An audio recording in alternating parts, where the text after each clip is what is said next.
So yan, yung mga dalitan natin na ano. Yung iba nito is nandun sa isang sisidlan. May nangitlog, dalawang itlog nakuha natin. Yan. Nangitlog siya. Tsaka ito. Ayan. Ano? Laking dalitan, guys.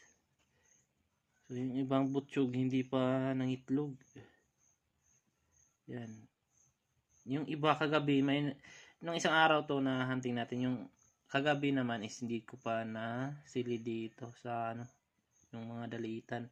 May nakuha ako ganito, dalawang ganyan na puti. Yan. Ang lalaking dalitan, guys. So hindi ko talaga yan inano, bali gagawa lang natin yan ng video para sa ano. Yan, malaki din yan, guys.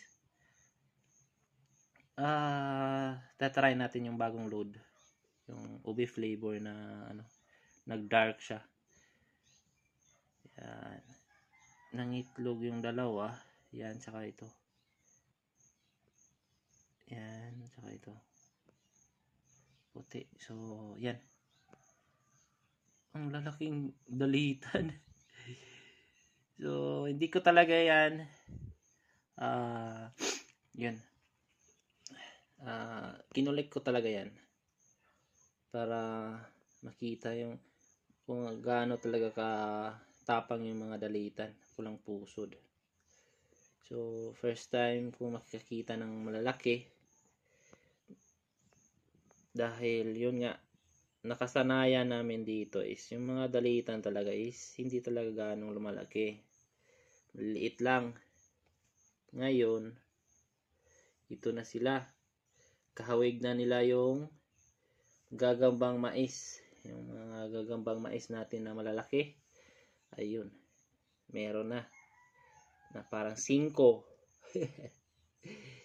parang piso yung tiyan. Yan, dalitan yan. Baka hindi sabihin nyo hindi yan dalitan yan, oh. Kakaiba kasi yung balat ng dalitan, ganyan yun, iba talaga sa ano, Tagalog na mga gagamba. Yan. Kung sa tawag namin dito sa Bisaya, Bisayang kaka. Yan. So marami pa tong kasama, guys. Malalaki din. Hindi ko pa lang na sili dito sa ano, sisidlan sa pitak natin. Yan. Sa naka-plastic pa yun. So yan. Yan lang muna.